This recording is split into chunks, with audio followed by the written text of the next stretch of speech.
Ladies and gentlemen, I am pleased to have this opportunity to be here today and address this distinguished audience.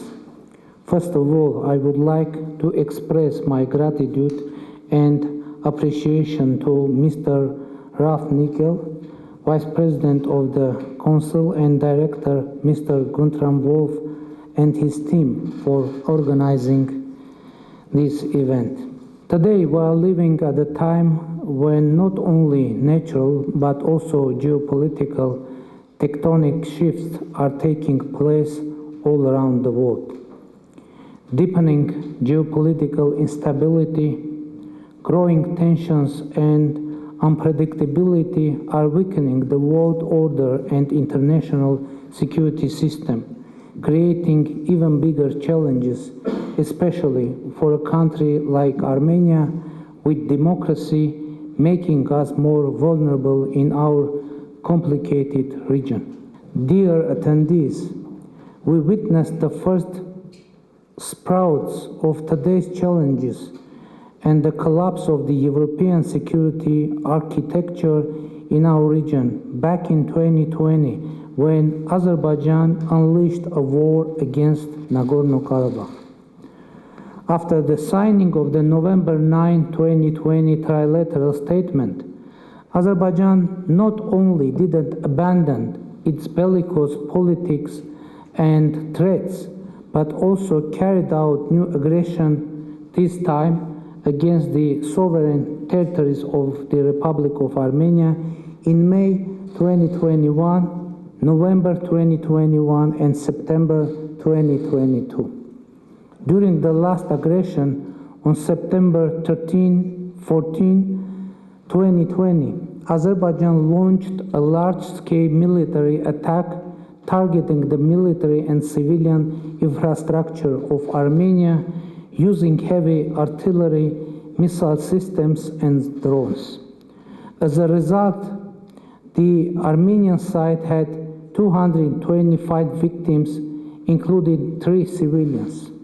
More than 100 square kilometers of the sovereign territory of Armenia were occupied.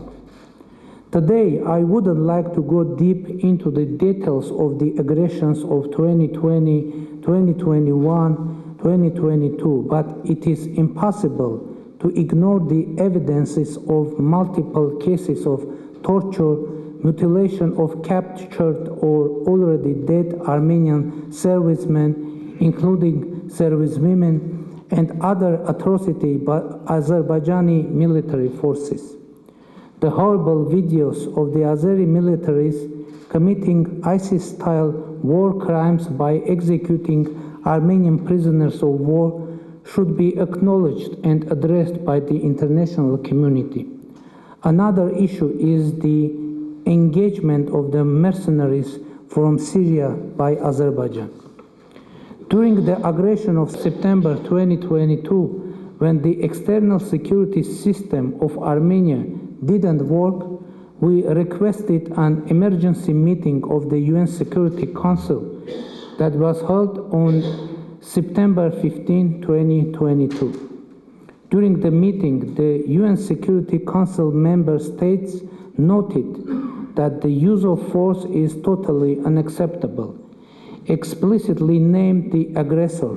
Azerbaijan highlighted the importance of adherence to the norms of international humanitarian law, emphasizing also the fact that civilian infrastructure of the territory of Armenia was targeted.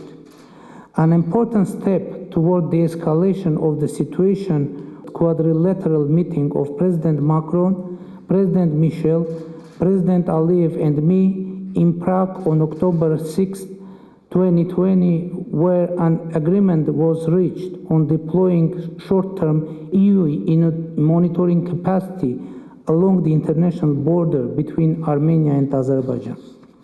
When this mission mandate ended on December 19, 2022, at Armenia's request, the EU Council made a decision to deploy a new, fully fledged civilian mission on the territory of the Republic of Armenia for a 2-year period.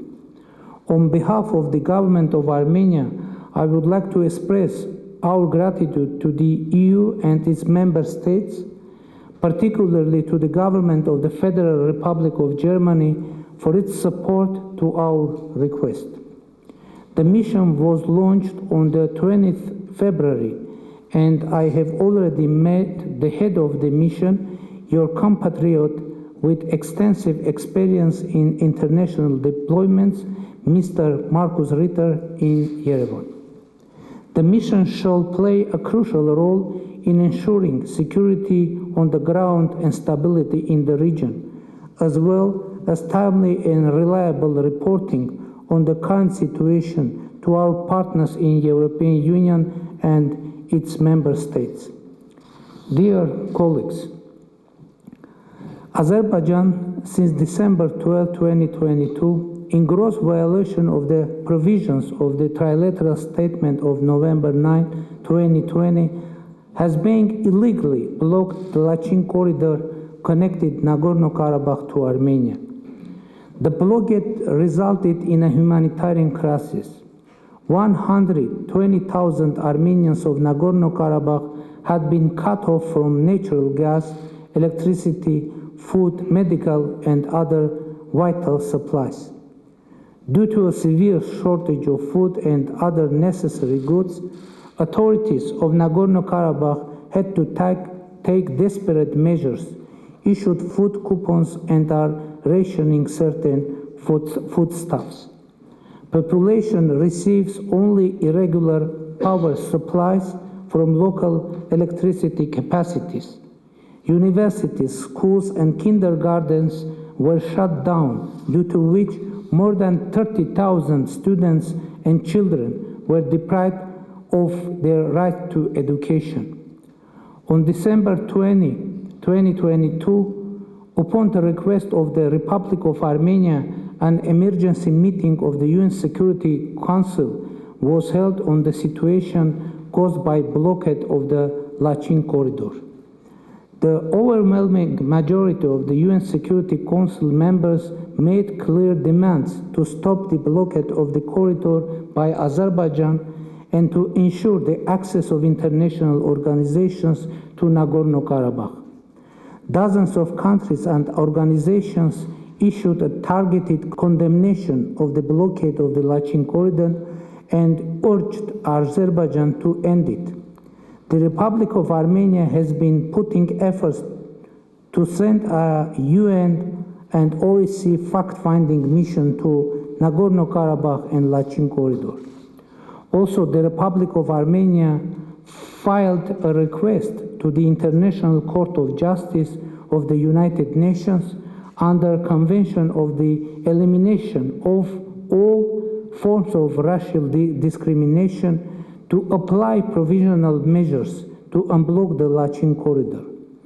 On 20 of February, early this year, the International Court of Justice issued its order to Azerbaijan to take all measures at its disposal to ensure the unimpeded movement of persons, vehicles, and cargo along the Lachin corridor in both directions. Unfortunately, up to now, Azerbaijan failed to comply with the decision of the ICJ, and the traffic through the Lachin corridor is still disrupted. Though the natural gas supply is restored, electricity supply to Nagorno-Karabakh, having been cut off since 9 January 2023, has not been restored yet. Food supplies are still carried out by coupons, and people are deprived of crucial medical care. Only Red Cross and Russian peacekeepers are able to deliver limited amount of food and necessary life-saving goods to Nagorno-Karabakh and transport people with healthcare emergency needs to Armenian hospitals. Growing aggressiveness of Azerbaijan toward Nagorno-Karabakh makes clear the intentions of Azerbaijan to carry out an ethnic cleansing of Armenians in Nagorno-Karabakh. Recently, President Aliyev of Azerbaijan declared that Lachin corridor is open for those Armenians who want to leave Karabakh. That means that Lachin corridor is closed for those Armenians who live in Nagorno-Karabakh. Dear participants, despite the above mentioned, the government of Armenia has shown the political will and has been taking decisive steps to open a new era of peace and stability in South Caucasus and has been engaged constructively in the Armenian-Azerbaijan negotiation. The Armenia-Azerbaijan negotiation process is going on in the following three main tracks: agreement on the normalization of relations between Armenia and Azerbaijan, unblocking of transport communications and economic links in the region, and border demarcations and security. Armenia agreed to separate from the Armenia-Azerbaijan process the settlement of Nagorno-Karabakh issue with the logic that a mechanism of discussions between Stepanakert and Baku will be formed. It is essential for Armenia to establish a guarantee mechanism addressing the issues of security and rights of the Armenians of Nagorno-Karabakh, which will have international visibility and involvement. Without going into the details, I would like to mention that the key humanitarian issues, such as the return of all the Armenian prisoners of war and the access of international organizations to Nagorno-Karabakh, continue to remain unresolved and are the issues of our utmost concern. We strongly condemn the continuous violation of the Geneva Convention on the Prisoners of War by Azerbaijan, as at least 33 Armenian prisoners have been sentenced to different terms of imprisonment through completely trumped-up charges.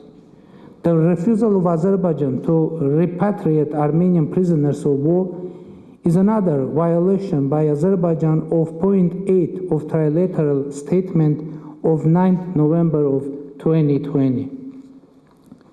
Ladies and gentlemen, another aspect of our vision of regional peace is the normalization of relations with Turkey. We are ready to fully normalize relations with Turkey, establish diplomatic relations. We hope for full opening of our common border, which was unilaterally closed in the early 90s by Turkey. We have some small but hopeful signs that we are moving forward. Special representative of our countries agreed upon establishing air cargo transportation and opening interstate borders for third country citizens in July 2022.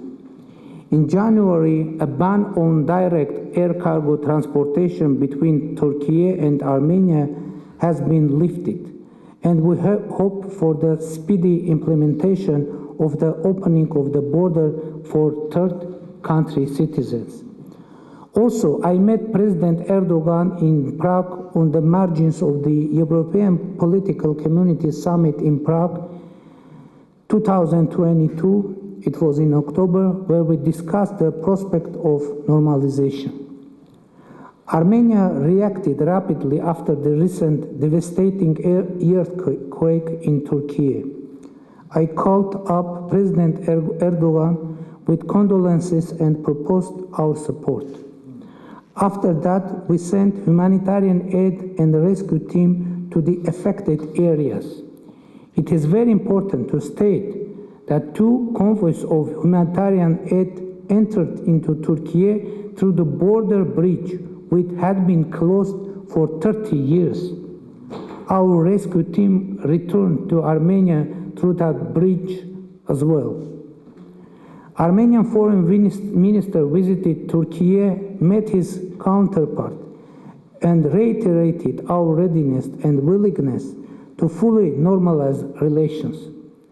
Though the last interactions were, of course, of purely humanitarian essence, we, however, would be glad to have the political outcomes. Dear friends, I would like to stress that the European Union is one of our key partners on our democratic reform path. In this context, it is worth to mention that Germany is a major political and economic partner for Armenia, providing development aid and support for our democratic reforms. Continuing the topic of cooperation with European Union, I would like to inform you of a new important format of the Armenia-EU partnership agenda, the political and security dialogue that the inaugural meeting of which took place in Yerevan last January. The discussion on a wide range of issues, including the overall regional situation and the prospect of deepening our collaboration in certain areas, was not only timely but also considerably enriched our diverse partnership agenda with the European Union. In this context, I would like to stress that the basis for our cooperation with the European Union is democracy.